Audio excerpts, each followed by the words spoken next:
वही सबसे बड़ा पंडित है, वही सबसे बड़ा दानी है, और वही सर्वज्ञ है, वही सबसे बड़ा गुणी और ज्ञानी है। और नीति निपुण सोई परम सयाना, वही नीति में निपुण है, माने सारा नियम कानून उसके पास है, आचार विचार उसका पक्का होगा, जिसका मन है राम के चरणों में लगा हुआ, मन अनीति का कभी हाथ नहीं पकड़ेगा। देखते हैं एक दिन कभी हमने बतलाया था, गरुड़ पुराण में उसकी चर्चा है, जंगल में चलता है शेर, शेर का बच्चा भी रहेगा ना, शेर का बच्चा वो दूसरे जानवर के द्वारा मारे गए जानवर का मांस नहीं खाता, एकदम नादान है तो मान ला देगी तो वो खाएगा, और नहीं तो थोड़ा भी होश संभालेगा वो अपने मार के खाएगा। दूसरा कोई सियार मार के रख दिया, कोई जानवर को मार के रख दिया है, उधर नजर भी नहीं घुमाएगा। उसी तरह जो पुत्र है अपने माता पिता की चिंता है, अपने कल्याण की चिंता है, अपने माता पिता की चिंता है, अपने खानदान की चिंता है, अपने पूर्वजों की चिंता है, वो कभी अधर्म की उंगली नहीं करता, हमेशा धर्म की उंगली पकड़ करके चलता। जिस प्रकार शेर जंगल में दूसरे जीव के द्वारा मारे गए जीव को नहीं खाता है, नजर घुमा के भी नहीं देखता, उसी प्रकार जो अच्छा बेटा बेटी है ना, उसको चिंता होती है अपने माता पिता की, उसको लगता है माता पिता का कर्ज है मेरे ऊपर में, तो माता पिता की चिंता है, फिर अपने खानदान की चिंता है, अपने पूर्वजों की चिंता है, और वो अपने धर्म की चिंता है उनको, अपने राष्ट्र की चिंता है उनको, वो कभी भी धर्म की उंगली नहीं पकड़ेगा, धर्म के रास्ते पर चलेगा। तो इसलिए कहते नीति निपुण सोई परम सयाना, श्रुति सिद्धांत निकते ही जाना, वही वेद के सिद्धांत को अच्छी तरह जानता है। और सो कवि कोविद सो रणधीरा, जो छल छाड़ी बजई रघुवीरा, जो छल छोड़ करके कपट छोड़ करके परमात्मा का भजन करते हैं, माने किसी प्रकार उल्टा पुल्टा कोई विचार नहीं। हम लोग जाते हैं संतों के दरबार में, जाते हैं कुछ छल कपट लेके, क्या छल कपट लेकर के, कभी भी महापुरुषों के पास संसार का चीज मांगने के लिए नहीं जाना चाहिए। हम प्रधानमंत्री के पास जाएंगे यहाँ से, और अपना एक प्रधानमंत्री आवास के लिए प्रधानमंत्री के पास क्यों जाएंगे, उसके लिए 3 वार्ड मेंबर काफी है, नहीं होगा तो वो मुखिया काफी है, नहीं तो फिर वीडियो है, जिला के मालिक है, यही कर देंगे। प्रधानमंत्री के पास जब भी जाएंगे तो गांव की बड़ी समस्या के लिए जाएंगे, अपने जिले की बड़ी समस्या के लिए जाएंगे। उसी प्रकार हम लोग संत के पास जाएंगे किस चीज के लिए, तो जो चीज संसार का कोई देवी देवता नहीं दे सकता, सब देवता मिलके भी नहीं दे सकता, वो है क्या, वही है मुक्ति। थोड़े दिन के लिए तो कुछ धन दौलत कुछ शक्ति दे देगा, लेकिन थोड़े दिन के बाद वो शक्ति भी खत्म हो जाएगी। और ये संत महात्मा क्या है, परमात्मा की सारी शक्ति लेकर के इस संसार में आते हैं, तो परमात्मा मुक्ति दे सकते हैं, संत महापुरुष मुक्ति दे सकते हैं। इस संसार में कोई देने वाला साधु संत ही मुक्ति दे सकता, कोई देवता नहीं देगा। तो ये चीज मांगने के लिए जाएंगे, संसार का कोई चीज नहीं मांगे। और ये चीज जब मांगेंगे ना, वो चीज अपने चला आता है। बाबा कबीर कहते हैं प्रभुता को सब कोई भजे, प्रभु को भजे न कोई, कबीर प्रभु को भजे प्रभुता तेरी हो। कुछ साहिब स्वामी जी महाराज कभी कभी कहते थे कहानी कि एक राजा ने बहुत बड़ा मेला लगवाया और ऐलान करवा दिया, जाओ जाके कहना हर आदमी आए इस मेले में, और इस मेले में जो चीज पसंद हो एक चीज लेके चला जाए, कोई कीमत नहीं लगेगी, निःशुल्क है, यहाँ एक चीज लेना है। अब कोई हाथी लेके जाए तो घोड़ा, मन में लगता था घोड़ा तो छूट गया, अब कोई घोड़ा लेके जाए तो हाथी छूट जाए, अब हाथी घोड़ा लेके जाए तो सोना चांदी छूट जाए, घर द्वार छूट जाए, ये इस तरह माने एक चीज ले पाता था, दूसरा चीज नहीं ले पाता था। अब एक आदमी मन ही मन सोचता है कि भाई हाथी भी हो जाता, घोड़ा भी हो जाता, रुपया पैसा भी होती, ये कैसे होगा। सोचते विचारते वो आदमी बड़ा चालाक था, गया इधर से और दोनों हाथ घुमा के पकड़ा इस तरह से राजा को, बोले ये क्या कर रहे हो। बोला राजन आप ही की घोषणा है ना, कोई एक चीज लेना, इस मेले में एक चीज लेना है, तो इस मेले में आप भी तो हैं, हाथी है, घोड़ा है और कुछ है, इस मेले में आप भी हैं, तो इसलिए हम आप ही को लिए। अब देख लिया राजा ही मेरा हो जाएगा, तो राजा का धन दौलत किसका होगा, धन दौलत लेना ही नहीं पड़ेगा, राजा जिधर जाएगा सारा धन दौलत उधर ही चला जाएगा। अरे लक्ष्मी ही क्या कहते हैं, लक्ष्मीपति ही मेरे पास अगर आ गए तो माता लक्ष्मी जाएगी कहां पर, लक्ष्मीपति ही। उसी प्रकार प्रभुता को सब कोई भजे, प्रभु को भजे न कोई, अक्का कबीर प्रभु को भजे प्रभुता तेरी होए। प्रभुता को ही भजेंगे, प्रभु को ही भजन करेंगे, तो काहे के लिए उनका धन दौलत मांगने जाएंगे, जहां परमात्मा जाएंगे उनकी सारी सृष्टि मेरे पास। इसलिए संत महात्मा दुनिया के नश्वर चीजों को छोड़ते हैं, परमात्मा को पकड़ते हैं। संसार का सब छोड़ दिया, लात मार दिया, परमात्मा को पकड़ लिया। अब वो जिधर चलेंगे तो संसार का सारा चीज उधर ही चलेगा, क्योंकि परमात्मा ही उनके साथ में। तो इसलिए कहते सो कवि कोविद सो रंधीरा, जो छल छाड़ी भजे रघुवीरा, छल छोड़ करके भजन कीजिए। छल छोड़ करके मतलब जिनको जो सामर्थ्य है, अब मिठाई दुकान में जाकर के हम कहेंगे भाई मिठाई दुकान में जाकर के कहेंगे तो महाभारत दे दीजिए हमको, तो कहेंगे कैसा पागल लगी, मिठाई दुकान में महाभारत कहां से खोजने के लिए आए? कहा नहीं है महाभारत तो रामचरितमानस दे दीजिए। कहे भाई पागल हो तुम, ये मिठाई दुकान में रामचरितमानस और महाभारत कहां से मिलने वाला? अब कोई भागलपुर चला जाए ग्रंथालय में और वहां जाके गए 5 किलो छेना दे दे, तो कहेंगे भाई ये तो पुस्तक की दुकान है। उसी प्रकार जो चीज देने का सामर्थ्य रखता है उनसे वही चीज मांगिए। हमारे गुरु महाराज क्या मांगते हैं? मोहि दे दो भक्ति दान, सदगुरु हो दाता जी, अपनी भक्तिया सदगुरु साहब मोहि कृपा करी देवो, जन्म युगन युगन भव भटकत बीते और भव बाहर ले हो। गुरु से प्रार्थना करते हैं सब कुछ दे दो, मांगे ही मांगे, बाकी संसार का कोई चीज नहीं मांगे। लेकिन गुरु महाराज को क्या नहीं मिला? गुरु महाराज कहते थे एक समय था कि आधी धोती पहन के चलता था, आधी धोती। हम लोग तो देखते धोती पर धोती, वो कहते थे मैं आधी धोती पहन के चलता था। आधी धोती फट गई, अब आधी ही धोती बची है, अब क्या पहनूं? तो वही आधी धोती पहन के चलता था, पूरा बदन भी नहीं ढकता था बढ़िया से। नहाने की इच्छा होती थी तो एकांत में जाके नदी में पोखर में नहा लेता था और धोती सूखने दे देता था, नंगे गाछ के आड़ में बैठा रहता था। ये गुरु महाराज कहते थे। लेकिन सब दुख का दिन लग गया, कभी नहीं मांगा उनसे कि हमको धोती दे दो कि कपड़ा दे दो कि खाना दे दो, कुछ नहीं मांगा। बस दिन रात परमात्मा की भक्ति में लगा रहा और इसके लिए गुरु का चरण कभी नहीं छोड़ा उन्होंने। इसलिए गुरु महाराज लिखे ना, गुरु की नित्य कर पूजा, जगत इन सम नहीं दूजा, मैं ही को आन नहीं सूझा, फकत गुरु ही आधारा। खाली गुरु का आधार बना करके रखा और जैसा जैसा उन्होंने कहा उनके इशारे पर हमने परमात्मा की भक्ति की। परिणाम क्या हुआ? गुरु महाराज कहते थे कपड़ा नहीं जुटता था, अभी इतना कपड़ा है मेरे पास कि रोज कपड़ा बदलूंगा तो कपड़ा नहीं खत्म होगा। थान का थान, बंडल का बंडल चढ़ा देता था ले जाकर। माने एक गुरु महाराज के कमाई पर सैकड़ों महात्मा कपड़ा पहनते थे, फिर भी नहीं खत्म कर पाते थे। फिर खाने पीने के लिए आप देखे होंगे, कभी निकट किन्हीं को जाने का मौका लगा हो, जो पुराने सत्संगी वो देखेंगे, बढ़िया से बढ़िया चीज, जो खाली इच्छा होने के देरी वो सारा चीज, मतलब कलकत्ता जाना पड़े कि बम्बई जाना पड़े, वहां से मतलब कोई भी चीज कहीं से भी उपलब्ध था, सब कुछ मिलता था उनको। वो दिन आ गया उनके जीवन में। फिर कहते थे मेरे पास पानी पीने के लिए मिट्टी का भी बर्तन नहीं, लेकिन वो दिन आया, कहते मेरे पास सोने का पात्र है भोजन करने के लिए और पानी पीने के लिए। सारे दुख के दिन लग गए। तो सो कवि कोविद सो रंधीरा, जो छल छाड़ी भजे रघुवीरा, छल छोड़ करके जो कपट छोड़ करके जो परमात्मा का भजन करेंगे। अब किस प्रकार कपटपूर्ण भक्ति करते मैं बताता हूँ।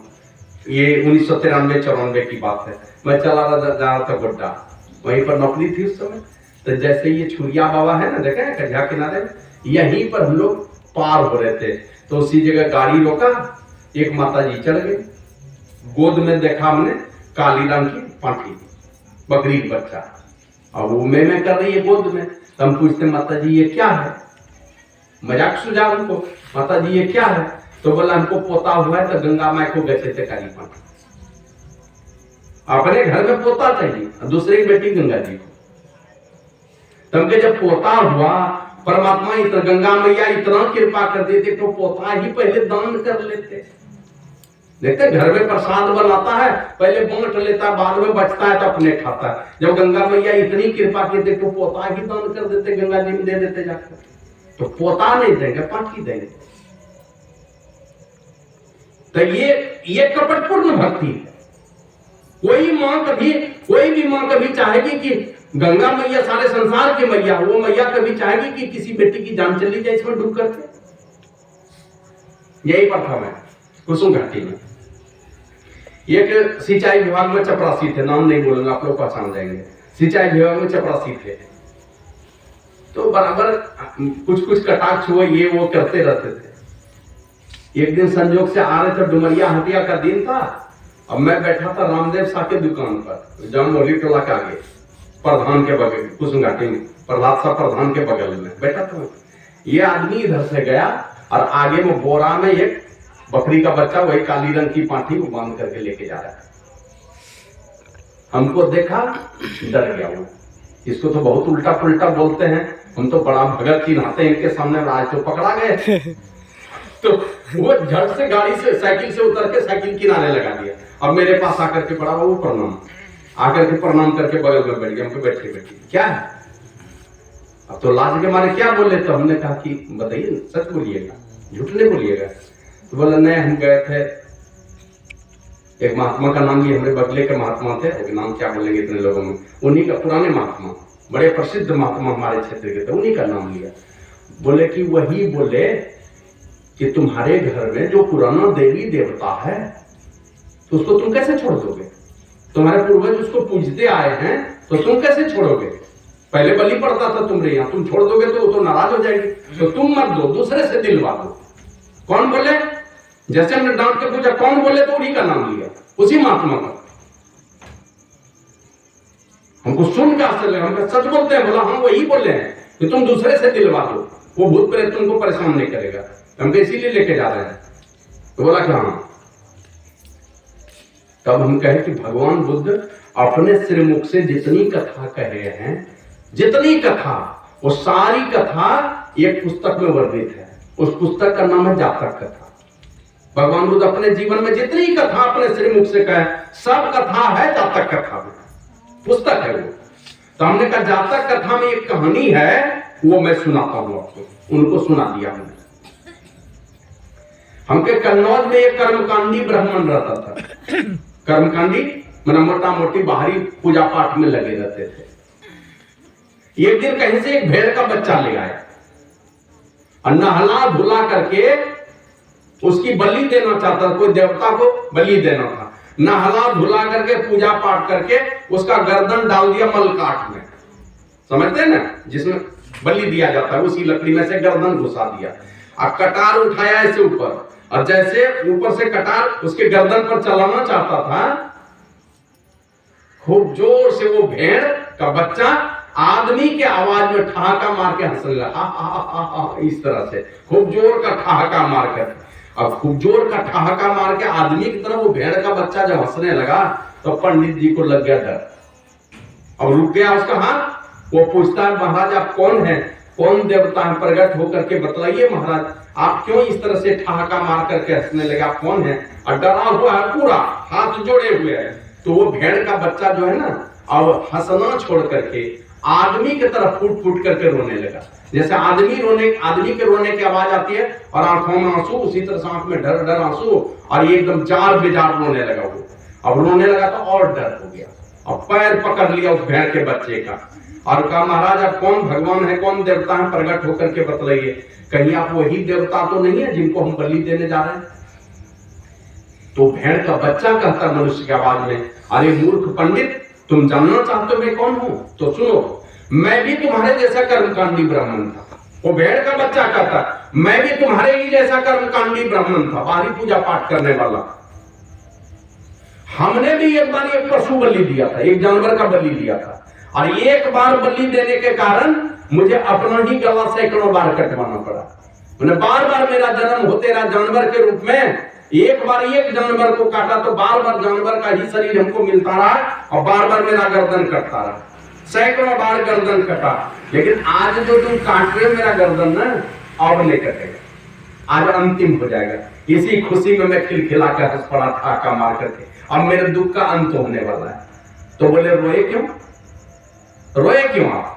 बोले रोए इसीलिए एक बार एक नादानी हो गई, छोटी सी गलती हो गई, उस गलती की सजा सैकड़ों बार मुझे अपना ही गर्दन कटवाना पड़ा, हम खुद ही दुख भोगते रहे।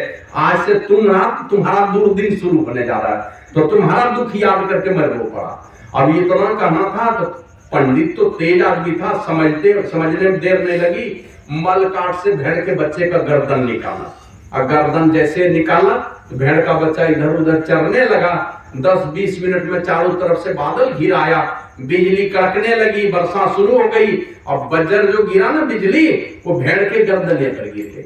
अब जैसे गर्दन पर गिरी तो गर्दन अलग हो गया, मतलब मरने का समय उस भेड़ के बच्चे का हो चुका था। काट देता तो ये दो सजावार हो जाता, अपने से गर्दन कट गया वज्र गिरने से, और उसी शरीर से एक दिव्य आत्मा निकली, एक विमान आया, उसी पर सवार होके चला गया।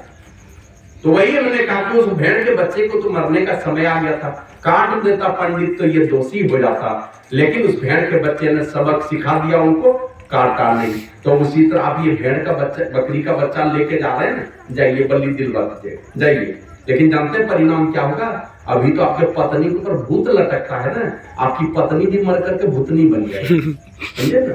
अभी तो क्या करते हैं, अभी तो भूत लटकता है ना, ये खुद ही लटकेगी आपके ऊपर, आप चिंता मत कीजिए। तो अगर चाहते हैं पत्नी को भूतनी बनाना, जाके बलि दिलवा दीजिएगा, बोल दिए यहाँ से। अब वो क्या करता है, क्या बताएंगे। हम मने मन गुरु महाराज से मनाते हुए आ रहे थे, गुरु महाराज से प्रार्थना करते हुए आ रहे थे कि कहीं सरजू बाबू ने घटा जाए। मगर गुरु महाराज का डर नहीं है, हमारे जैसे लोगों का डर है। हम मने मन गुरु महाराज से प्रार्थना करते हुए आ रहे थे कि वो नहीं भेटा जाए, हमको इसीलिए भेंट करवा दिए गुरु महाराज। जाइए अब जो करना है कीजिएगा, पत्नी को भूतनी बनाना है और अपने ऊपर लटकाना है तो कर दीजिएगा ये काम। अब वो गया, 3-4 दिन के बाद वो आया, बड़ा बाबू बड़ा ये गुरु महाराज बड़ी कृपा कर दिया, आपने भेंटते बड़ी गलती हो जाती है। क्या हुआ? बोला उसको जो है ना, वो क्या करते हैं, पतला पखाना नहीं होता बकरी सबको, और वही शुरू हो गया उसको, और 3 दिन में मर गई। चलिए बड़का पाप से बच गए। ये छल प्रपंच वाली भक्ति अब देखते हैं ना, पहले नहीं समझते थे हम लोग। माथा पर टोकरी डिम डिम देते जा रहा है, गांव में देखे 10-20 महिला माथा टोकरी लेकर के घूमती, धान चावल क्या क्या उगाती, क्या है वो? काली मांगन मांग कर क्या करती है? हम भी दे देते, 50-100 रुपया दे देते थे, क्या नौकरी करते थे, कुछ बुझाता नहीं था, हम भी दे देते। बाद में देखा ये तो जब मनुस्मृति पढ़े ना, अनुमंता विशसिता संस्कृता, अनुमंता विशसिता नियंता, अनुमंता विशसिता नियंता करे विक्रही, संस्कर्ता चौपहरता चखाट कस्यति अष्टघात का, इसी प्रकार का मंत्र मनुस्मृति में। ये 8 घातक हिंसा करने वाले ही कहलाते हैं। पशु वध करने की आज्ञा प्रदान करने वाला, मारने वाला, शस्त्र से काटने वाला, है ना, पकाने वाला, परोसने वाला, बेचने वाला और खाने वाला, 8 पापी ही कहलाते हैं। तो थोड़ा भी हिस्सा मेरा जाने तो बड़ा पाप का काम हमने किया। उसी दिन से हमने कसम खा के ना, ये तो हमारा 50 रुपया लेके पाठा पाठी खरीद लेता है, काली माँ को देकर के सब मांस खाता है, तो उसमें तो सहयोग मेरा भी हो गया। ये कौन सी भक्ति है जी? मांगन मांग करके जाके किसी के बच्चे को किसी देवी माँ के सामने जाकर के चढ़ा देना। आया है रामकृष्ण परमहंस, ये राम प्रसाद सेन काली माँ के बड़े ही उपासक हुए बंगाल में। वो कहते हैं मैं छागल वही शादी काज की रे से ही बलिदान है। इनके बलिदान का क्या जरूरत है? भेड़ बकरा ये सब जो देते हो, तुम्हें जय काली बोले, बलि दो 100 रुपये बने। अगर बलि ही देना चाहते हो तो अपने मन के 6 विकारों की बलि दे दो। 6 विकार मैंने काम, क्रोध, लोभ, मोह, मद और डाह, ये सब को तिलांजलि दे दीजिए, इसकी कुर्बानी दे दीजिए। वो मैं छागल महिषादी मैंने भैंस की बलि देते हो, छागल मैंने बकरी की बलि देते हो, भेड़ की बकरी देते हो, इसका क्या जरूरत है? कोई जरूरत नहीं माता की में। तो इस प्रकार ये छल युक्त भक्ति है। भक्ति ही करना है तो महापुरुष संतों से सीखिए। भगवान श्री राम माता सबरी के आए, 9 प्रकार की भक्ति का बखान किया। उसमें सबसे पहली भक्ति कौन सी है? सबसे पहली वाली भगवान श्री राम ने जो सिखाया सबरी को, ए सबरी हमारी कथा सुनने की इच्छा हो ना, राम की कथा, तो बाद में सुनना। 2 नंबर में, पहला नंबर में क्या करना? प्रथम भगति संतन कर संग। राम जी कहते हैं सबरी को, ऐ सबरी सबसे पहले संतों की संगति में जाओ, बैठो वहां जाकर के, वहां जाओगे दुनिया का सबसे बड़ा पुण्य। और दूसरी रति मन कथा प्रसंगा, दूसरे नंबर में मेरी कथा कहानी को सुनो, पहले संतों के पास जाओ। और 7वीं भक्ति में क्या कहा? शातम सम्मोहि मैं जग देखा, मोते संत अधिक करी देखा। ऐ सबरी सारे संसार को राम में जानना, और कोई साधु संत मिल जाए तो हमसे बढ़कर के मानना। मोते अधिक संत करी देखा, हमसे भी बढ़कर के संत को मानना। इस प्रकार राम जी ने ही शिक्षा दिया है। तो इसलिए ये मन में कि सोई सर्व, ये क्या कहता है, नीति निपुण सोई परम सयाना, श्रुति सिद्धांत निकते ही जाना, सो कवि कोविद सो रणधीरा, जो छल छाड़ी भजे जगवीरा। छल छोड़ करके भजिए, थोड़ा ही कीजिए, कोई कपट रख करके मत कीजिए। जैसा जैसा संत महापुरुष बतला सीख करके कीजिए, सीख के कीजिएगा तो थोड़ा ही कीजिएगा, वो पूंजी जमा हो जाएगी। अरे खाता में ही जमा कर दिए हैं, खाता देख लीजिए खुला है कि नहीं खुला है, आधार से जुड़ा है कि नहीं जुड़ा है। कहीं सस्पेंस अकाउंट में जा रहा है, पूछिएगा कहाँ गया पैसा, तो मैनेजर कहेगा पता नहीं कहाँ चला गया पैसा, कोई खाता में नहीं गया। तो उसी तरह थोड़ी भक्ति कीजिए, जान करके कीजिए। और फिर आगे जो कहते हैं कि धन्य स्वदेश जहाँ सुरसरी, धन्य नारी पतिव्रतन सरी, वह देश धन्य है जहाँ गंगा जी हैं। क्यों गंगा जी हैं? अनेकों ऋषि मुनियों के चरणों को धोते हुए वो गंगा आती है, पापनाशिनी कही जाती है। ऋषि मुनियों का गुण है, उनके ऋषि मुनियों के चरण का धूल का गुण है उन गंगा के अंदर में, इसलिए पापनाशिनी कही गई है। तो वो धरती धन्य है जहाँ गंगा जी है, और ये वो देश धन्य है जहाँ गंगा जी है। वो नारी धन्य है जो पातिव्रत धर्म के अनुसार चलती है।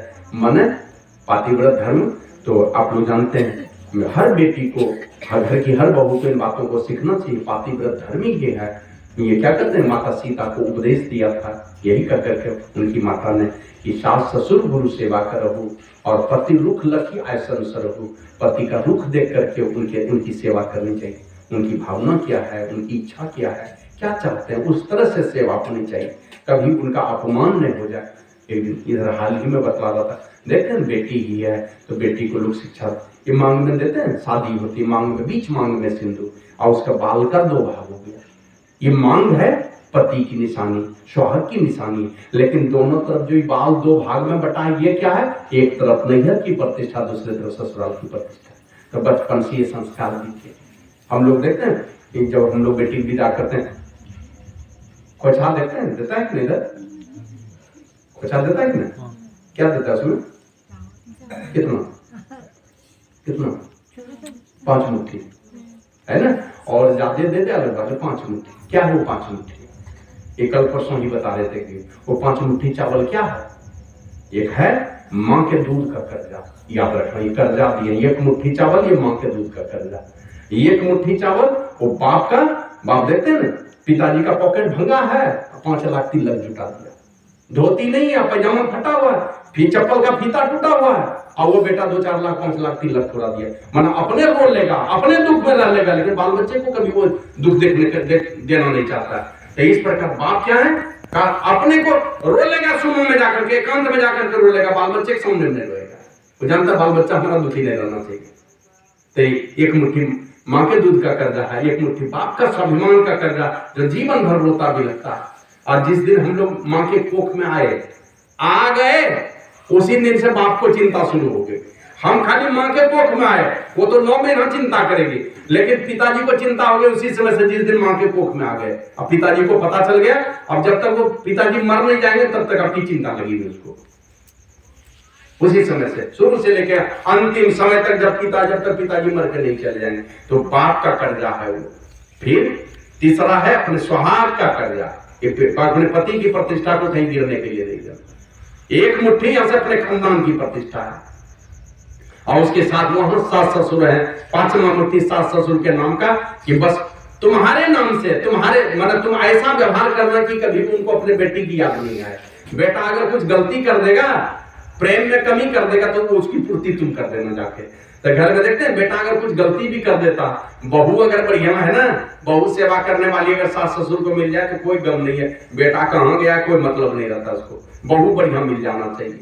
तो इस प्रकार ये सारे संस्कार बेटी को, और दूसरी तरफ बेटे को बढ़िया संस्कार देंगे ना, तो पता चलेगा जिसको आप लेकर के आ रहे हैं उसको अपने, क्या कहते हैं, पराई की बेटी अगर आ रही है, वो अर्धांगिनी है तुम्हारी, उस अर्धांगिनी को राम की तरह सम्मान दे। पत्नी को राजा के, क्या कहते हैं, राजा होने के नाते भले ही धोबी के कहने पर वनवास दे दिया, लेकिन पति होने के नाते उन्होंने क्या फर्ज निभाया। पिताजी ने 3 ब्याह किया था, उसने नहीं किया, है ना। चाहते तो वनवास दे दिया था, चाहते तो जब यज्ञ कर रहे थे तो दूसरा ब्याह किए बिना यज्ञ नहीं होता, दूसरा ब्याह कर लेते, लेकिन वशिष्ठ मुनि को कहा नहीं, दूसरा विकल्प तलाशिए, मैं दूसरा ब्याह नहीं करने वाला। तो दूसरा विकल्प क्या लिया, सोने की सीता को बिठा दिया बगल में, उससे यज्ञ किया होगा, और ये वचन दिया था देवी सीता को दूसरा ब्याह नहीं करने वाला। तो इस प्रकार, और देवी सीता गई वन में, तो राम जी ने सोने के पलंग का परित्याग कर दिया। मेरी सीता सोती हुई फर्श पर जंगल में, और मैं सोऊंगा सोने के पलंग पर। तो इस प्रकार घर में रह करके तपस्वी हो गए। तो इस प्रकार का जीवन होना चाहिए।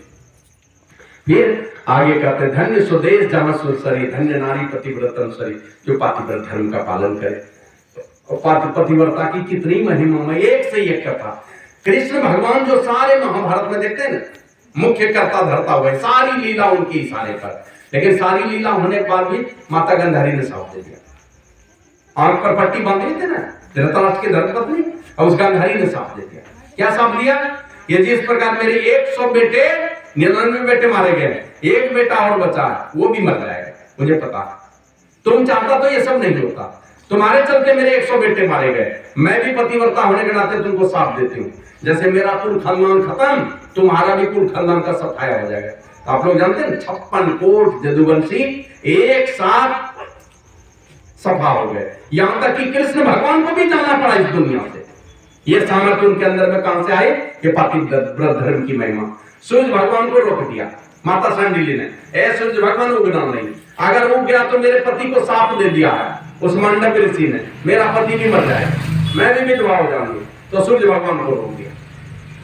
ब्रह्मा विष्णु महेश आगे माता अनसुईया के आगे और कहते हैं मुझे निर्वस्त्र होकर के भोजन करो। अब निर्वस्त्र होकर के, नंगी होकर के भोजन करो। ये ब्रह्मा विष्णु आए हो उनका पातिव्रत नष्ट करने के लिए, अपने अपने पत्नी के बहकावे में आकर के इनका पातिव्रत नष्ट करने के लिए चले आए। और यहां आया तो ये क्या करते हैं? इशारे ही इशारे में देखते हैं ना, जो दिव्य शरीर वाले हैं, दिव्य ज्ञान वाले हैं, वार्तालाप हो जाता है, हम लोग नहीं समझ पाते, इन कानों से सुन नहीं सकते, इन आंखों से देख नहीं सकते। लेकिन जो दिव्य शरीर वाले हैं, दिव्य शक्ति वाले हैं, वो इशारों इशारों सब बात करते हैं। तो अपने पति से बात कर लिया, अभी तो मोबाइल का जमाना है ना, तो बात कर लिया। क्या बात किया? एक आए हैं, कौन है पता नहीं, और ये कहते हैं कि मुझे निर्वस्त्र होकर के भोजन करो। तो क्या कहा उनके पति ने? कहा कि माता के वक्षस्थल पर, माता के सीने पर हाथ रखने का अधिकार उसके पति को होता है, नहीं तो पुत्र को होता है, संतान को होता है। तो पति तो दूर है, बेटा बना करके भोजन करा दो, बेटा बना लो। अब इसको क्या पता है ब्रह्मा विष्णु महेश है, ब्राह्मण वेश में आया, तीनों को बच्चा बना दिया, तीनों को दुग्ध पान करा दिया, निर्वस्त्र होकर के करा दिया। अब ब्रह्मा विष्णु महेश दुग्ध पान करा के पाले में झुला दिया, पाले में झुलाया। और बाद में तीनों की रानी आती है, लक्ष्मी सरस्वती पार्वती, जिनको आमंत्रण आकर के कहा मेरे पति को लौटा दो। वो तो लज्जित हो गई, ले जाओ अपने अपने पति को, पालनों पर झूल रहा सो रहा है। अब उसको लगता था कि कहीं उठाऊं, तीनों तो एक के जैसा लगता है देखने में, कहीं हमारे हिस्से में शंकर भगवान नहीं आ जाए। अब विष्णु भगवान की पत्नी सोचते कि मेरे हिस्से में ब्रह्मा जी नहीं आ जाए। अब वो तो वहां फेर है, कैसे ले जाए, तीनों तो बच्चा बना हुआ है। कहा माते तुम ही लौटा दो मेरे पति को। तो तीनों को ब्रह्मा विष्णु के रूप में, तीनों का अपना रूप दे दिया, कहा ले जाओ अपने पति को। तो जाते जाते ब्रह्मा विष्णु ने यही कहा था कि माते ये तेरा कर्ज रह गया, दुग्ध पान करके जा रहा हूं ना, इस दूध का कर्जा रह गया, इस दूध का कर्जा कैसे चुकेगा? तो बेटा बनकर के आना पड़ेगा। तो ब्रह्मा विष्णु महेश ने अपना अंश दे करके, तीनों का अंश मिला, फिर एक बेटा आया है माता अनसुईया के कोख में, और वही क्या करते हैं, श्री सदगुरु महाराज की जय। अवधूत दत्तात्रेय, अवधूत दत्तात्रेय के नाम से बड़े महात्मा है, उसमें ब्रह्मा विष्णु महेश तीनों का अंश, तीनों लेकर के आया था, जो माता अनसुईया का बेटा बना। तो इस प्रकार ये सामर्थ्य कहां से आया ब्रह्मा विष्णु महेश को बच्चा बनाने का? ये पातिव्रत धर्म की महिमा। लेकिन पति लोगों का क्या है, इधर पत्नी को एकदम पातिव्रत धर्म, और पति लोगों को छूट दे दिया, खूब दारू पीते रहो, और जब मन करे दो चार घंटा देकर। तो नहीं, अगर देवी सीता जैसा जीवन है पत्नी का, तो पति का भी जीवन राम जैसा होना चाहिए, तब ना जोड़ी चलेगी इस प्रकार की। और अपने रहेंगे 2 नंबर के आदमी, और पत्नी को कहेंगे पतिव्रता हो, हमारा ही ध्यान करे, पति को छोड़ करके कहीं नहीं जाए, तो वशिष्ठ मुनि जैसा जीवन होगा। तब तो भले आपकी पत्नी आपसे शिक्षा दीक्षा ले लेगी, श्यामाचरण लाहिड़ी जैसा जीवन होगा पति का, तब ना उसकी पत्नी दीक्षा ले लेगी। अब पत्नी है भक्तिमती, पति है 1 नंबर का पियक्कड़ शराबी, तो भले उसका अपमान नहीं करे, लेकिन वो चाहेगा कि पति की पूजा करके ये क्षमता आ जाएगी, ये संभव नहीं है। इन दोनों ही तरफ से अगर पातिव्रत धर्म की महिमा है, तो एक नारीव्रत धर्म की महिमा है, दोनों ही महिमा का। और पति के विषय में तो लिखा है, चाहे लंगड़ा हो, लूल्हा हो, कोढ़ी हो, काना हो, किसी प्रकार का गरीब हो, किसी बीमारी से शिकार हो, ऐसे भी पति का अपमान कभी करना नहीं चाहिए। धर्म पत्नी भी आपके नसीब में जो मिली है उसको अपनी अर्धांगिनी कह करके लोगों को स्वीकार करना चाहिए। दोनों एक दूसरे के भावनाओं का कदर करें। इस प्रकार की चर्चा है। फिर आगे और सारी बातें हैं कि वह समय धन्य है जहां सत्संग हो, वह जीवन धन्य है जब बीच की भक्ति हो, वह धन धन्य है जिसकी प्रथम गति हो, मन दान में जाए, और वो बुद्धि धन्य है, वो बुद्धि धन्य है। कौन बुद्धि? कहते जो बुद्धि पुण्य में लगकर, पुण्य में डूब करके एकदम पड़ी हुई है। सदैव हमारी बुद्धि पुण्य कर्म में डूबी हुई है। तो सबसे बुद्धि पवित्र कहां पर होती है? तो पढ़िए वेद मंत्र को, ओम युंजाना प्रथमम मनस्तत्वाय सविताद्यम अग्निर ज्योतिर्निचाय पृथिव्याध्यावर। अगर जानना चाहते हैं इस अध्यात्म ज्ञान को, परमात्मा को जानना चाहते हैं, अपनी आत्मा की पहचान करना चाहते हैं, तो सबसे पहले बुद्धि योग, बुद्धि को जोड़िए, विचार कीजिए, बढ़िया बुद्धि हो जाए, सात्विक बुद्धि हो जाए, पाप पुण्य को निर्णय कर सके कि ये पाप है तो छोड़ देंगे, पुण्य है तो इसमें करेंगे। और दुनिया का सबसे बड़ा पुण्य क्या है? वो संतों का सानिध्य है ना। दुनिया का सबसे बड़ा एक पुण्य, पुण्य एक जग मन नहीं दूजा, मन कर्म वचन विप्रपत पूजा। जो वेद मार्ग पर चलने वाले लोग हैं उनकी पूजा कीजिए। ऐसे वेद मार्ग पर चलने वाले महापुरुषों की पूजा करेंगे तो पुण्य पुंज बिनु मीरहीन संता, अनेक पुण्य जमा होंगे तो आपको उसी पुण्य के प्रताप से संत महापुरुष का दर्शन हो जाएगा, संत की कृपा आपके ऊपर हो जाएगी। ये काम करना। और अंतिम में कहते कहते वही माता पार्वती ने पूछा था कि स्वामी अंतिम में एक बात बताइए, और सबसे बढ़िया खानदान कौन सा? श्री सद्गुरु महाराज की जय। सबसे बढ़िया खानदान कौन था? तो शंकर भगवान कहते हैं सो कुल धन्य उमा, ए उमा सुनो, वह खानदान धन्य। कौन है खानदान? हम लोग सीधा सीधी बढ़िया खानदान किसको कहते हैं? 10-20 नौकरी चाकरी वाला हो, घर में गाड़ी घोड़ा हो, जगह जमीन हो, खूब प्रतिष्ठा हो, यही सबको समझते हैं शायद बड़ा खानदान। लेकिन शंकर भगवान कहते हैं नहीं, ये खानदान नहीं। तब कौन बढ़िया खानदान? तो कहते हैं सुकुल धन्य, वह खानदान धन्य, जगत पूज्य, संसार में पूजनीय वो खानदान, सुपुनीत माना परम पवित्र है वो खानदान। श्री रघुवीर परायण जेहि नर उपज विनीत। जिस खानदान में एक भी बेटा या बेटी परमात्मा का भक्त पैदा हो जाए, एक भी बेटा बेटी जिस खानदान में पैदा हो गया, माने इंजीनियर, डॉक्टर, कलेक्टर, प्रोफेसर, वैज्ञानिक जो बनना है बनिए, लेकिन परमात्मा का भक्त बनिए। और परमात्मा का भक्त बनिए और घर में रहिए तो माता पिता का भक्त बनिए। घर में माता पिता का भक्त और गुरु के चरणों में जाइए, उनसे शिक्षा दीक्षा लीजिए तो परमात्मा का भक्त बनेंगे। क्योंकि आपका सारा संसार सजाता है माता पिता का, तब उनके कृपा से ही संसार में आए, तो संसार को भी सजाना। तो घर में माता पिता, लेकिन आध्यात्मिक कदम आपके अगर बढ़ते हैं तो गुरु का सानिध्य चाहिए, परमात्मा की कृपा होनी चाहिए। बचपन में एक कहानी कभी कभी आप लोग भी सुने होंगे, हमने कई बार सुनाया है आप लोगों को, कि कुछ माता लोग जा रही थी सब बड़ाई करते हुए, वो कहते मेरा बेटा बड़ा तेज दौड़ता है, एक माँ कहती मेरा बेटा तो एकदम कोयल से भी बढ़िया गाता है, एक माँ कहती मेरा बेटा तो हाथी से भी ज्यादा ताकतवर हट्टा करता है। तो एक माँ से पूछा, अरे बहन तुम भी कुछ बोलो, तुम्हारे बेटे में क्या कुछ खूबी नहीं है? बोला नहीं, मेरा बेटा तो एकदम सीधा साधा, कोई खूबी नहीं है उसमें। और वो देखता कि हाँ एक लड़का आया एकदम तेज गति से दौड़ता हुआ चला गया, तो उसकी माँ कहते देखो यही है मेरा बेटा, है ना हिरन से भी ज्यादा तेज दौड़ने वाला, देखा कितना तेजी से दौड़ते हुए गया। तो दूसरी वाली माँ का बेटा जब आया ना, तो वो बेटा जो एकदम हाथी जैसे मत वाले चाल में चल रहा है, एकदम रुक रुक करके, देखा देख लो मेरा बेटा यही है ना, हाथी को मात करने वाली इसकी शक्ति। दूसरी माँ तो गदगद हो गया, हाँ सचमुच में इसका बेटा तो एकदम तेज दौड़ लगाता हिरन जैसा, इसका बेटा तो हाथी जैसा चलता। एक लड़का उधर से खूब बढ़िया एकदम कोयल जैसी आवाज में गाते हुए पार हुआ, तो उसकी माँ कहते देखो ये है मेरा बेटा, कितना बढ़िया गाता है। तीनों माँ गदगद है, दूसरी माँ भी सुनती है सचमुच में इन तीनों का बेटा बड़ा ही बढ़िया है। जो माँ बोली मेरे बेटे में कोई खूबी नहीं है, उसका भी बेटा आया। अब उसका बेटा आया माँ के पास और माँ को कहा कि माँ तुम ये पानी का घड़ा लेके चल रही है ना, तुम थक गई होगी, ये वाला घड़ा अब मुझे दे दो, मैं लेके चलता हूँ। तो माँ के माथे का घड़ा आपने ले लिया और वो बेटा साथ साथ चलने लगा। कौन बेटा बढ़िया? श्री सद्गुरु महाराज की जय। कोयल जैसी आवाज में गाने वाला वो बेटा नहीं है बढ़िया, दुनिया के लिए बढ़िया होगा, लेकिन जिस माँ ने जन्म दिया उनके लिए किस काम का है वो बेटा? हाथी जैसा चलता है, दुनिया वाले के लिए होगा, अपने माँ बाप के लिए किस काम का? जो अपने माता पिता का बोझ नहीं हल्का कर सके। तो जो बेटा आया माँ का घड़ा ही ले लिया माथे पर से, माँ के साथ चलने लगा। माने रहिए संसार में, खूब बड़ा बनिए, खूब पैसा कमाइए, लेकिन घर में माता पिता का भक्त बन के और परमात्मा का भक्त बन करके रहिए।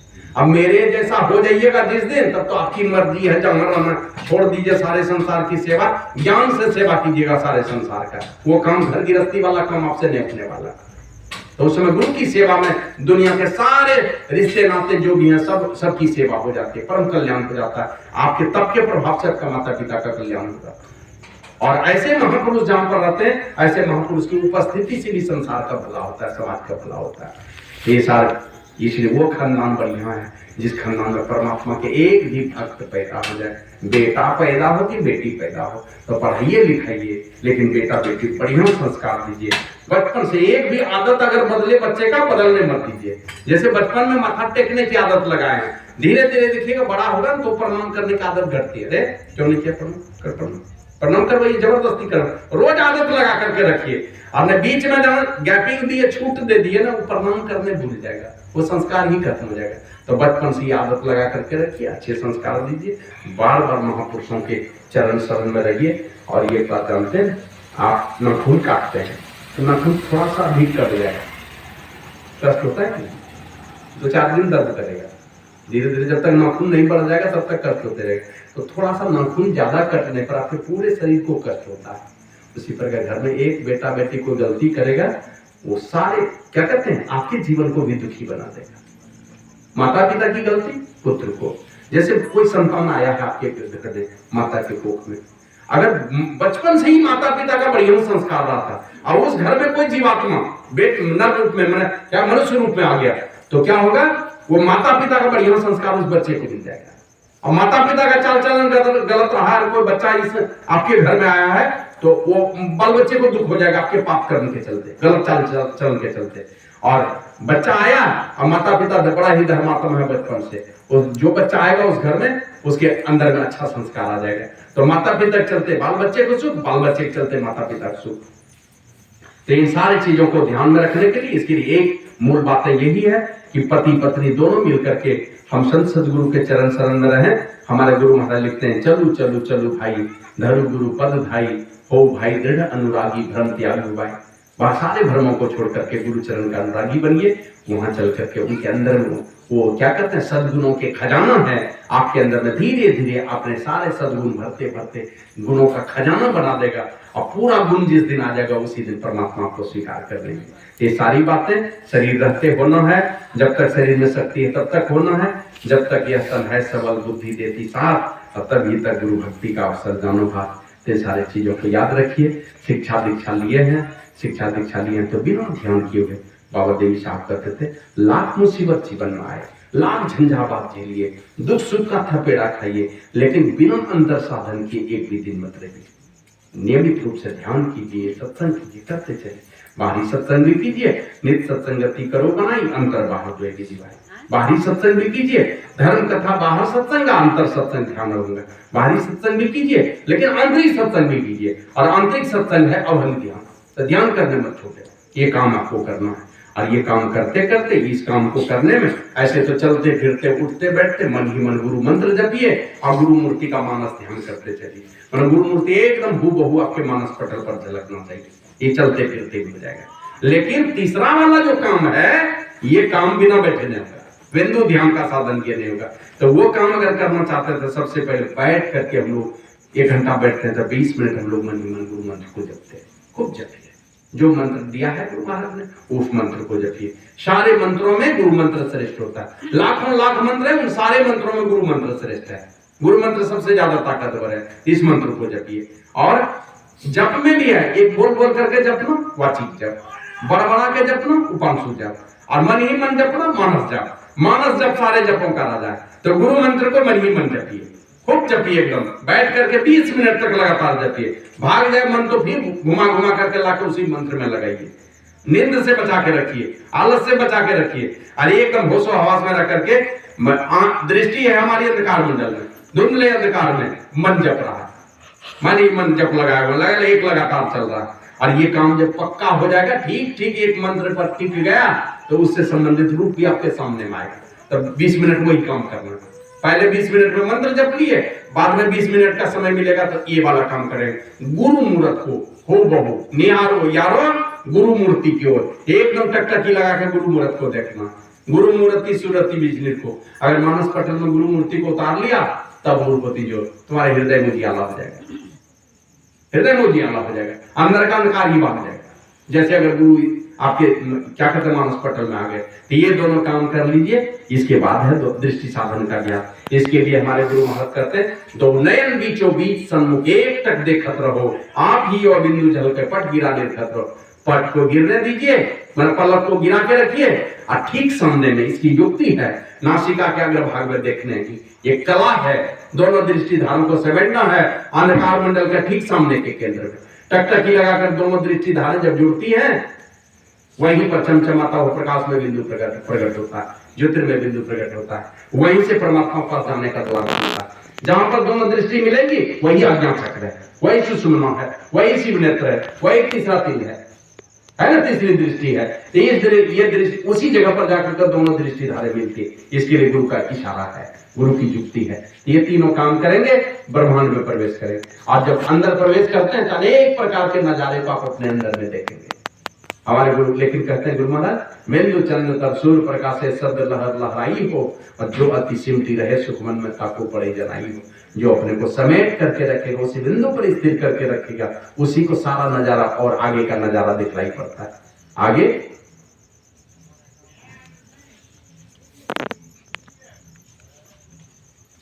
इससे आगे की यात्रा होती है। सब क्या कहते हैं, बिंदु चंद, ये बाबा साहिब स्वामी जी महाराज के वाणी में, गुरु जुक्ति से ताकू गगन में तब झलके एक तारा रे, वह तारा गुरुदेव बतावे ज्योति महल का द्वार है। वो तारा कहां पर दिखलाई पड़ेगा, बिंदु कहां दिखलाई पड़ेगा, समझ लीजिए आप ज्योति महल के द्वार पर।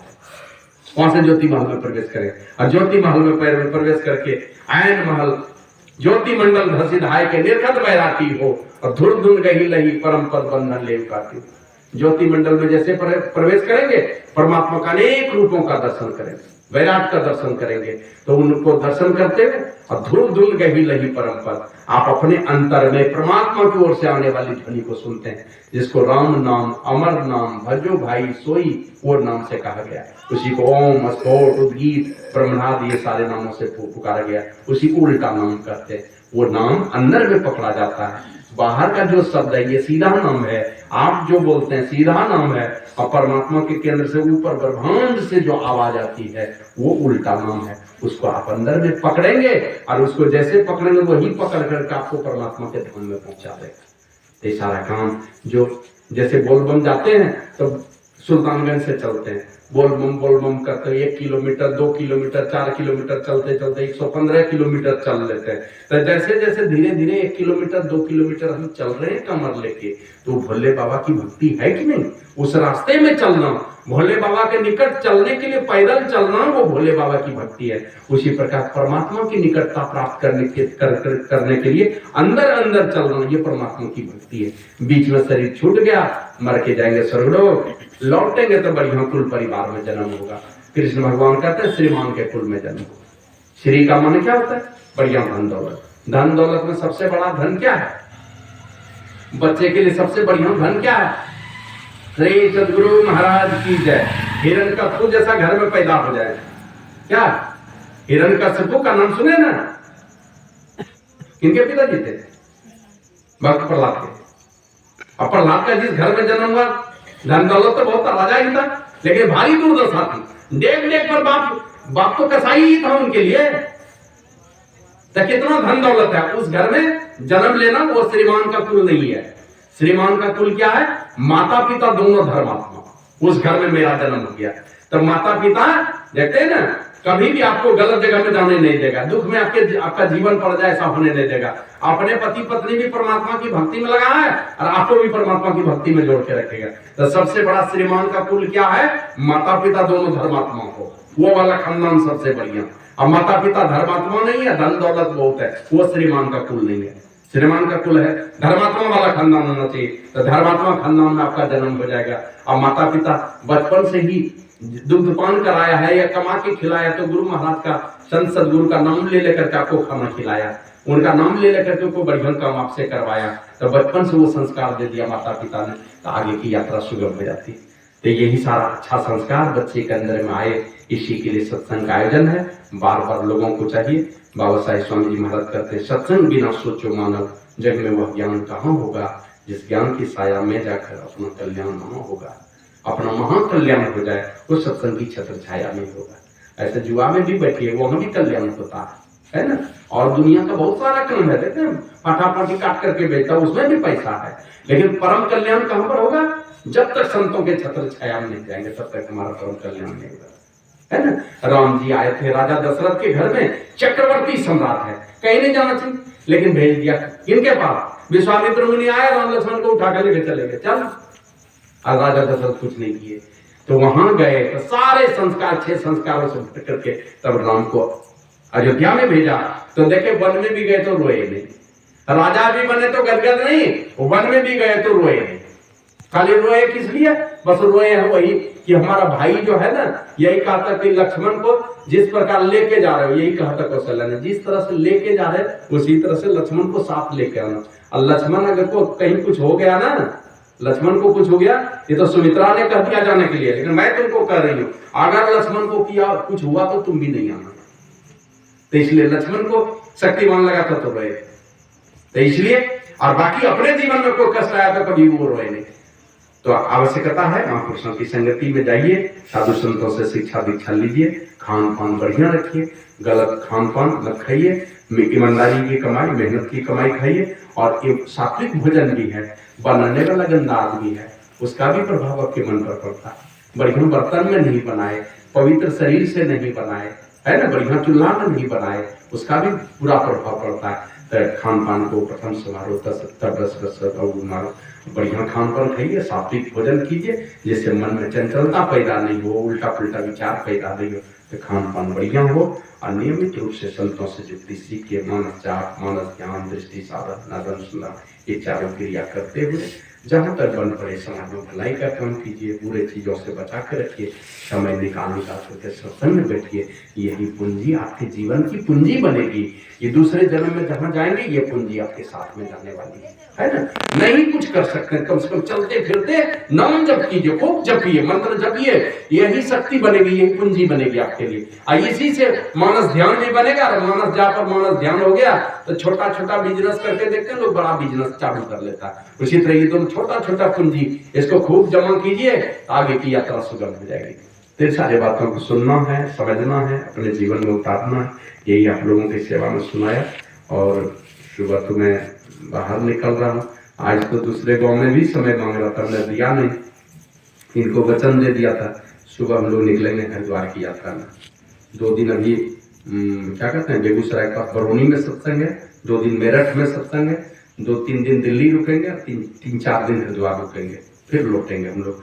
तो इसलिए चलिए, ये उधर निकलने के पहले आज रात्रि का प्रणाम आप लोगों को हम करते हैं, और इस सब लोगों से निवेदन करते हैं कि इसी प्रकार आपके जीवन में सुख शांति समृद्धि आए। जिस बच्चे के जन्मोत्सव पर ये सत्संग का आयोजन हुआ, उसके अंदर में दिव्य ज्ञान हो, सात्विक ज्ञान हो, माता पिता का शिष्य बने, पढ़े लिखे बड़ा आदमी बने, और गुरु भक्त बन करके परमात्मा की कृपा प्राप्त करके परमात्मा को प्राप्त करे। हर तरह से सुख समृद्धि और शांति का साधन उसके जीवन में आए, यही मैं गुरु प्रभु से प्रार्थना करते हुए अपने वाणी को विराम देता हूँ। श्री सद्गुरु महाराज की जय।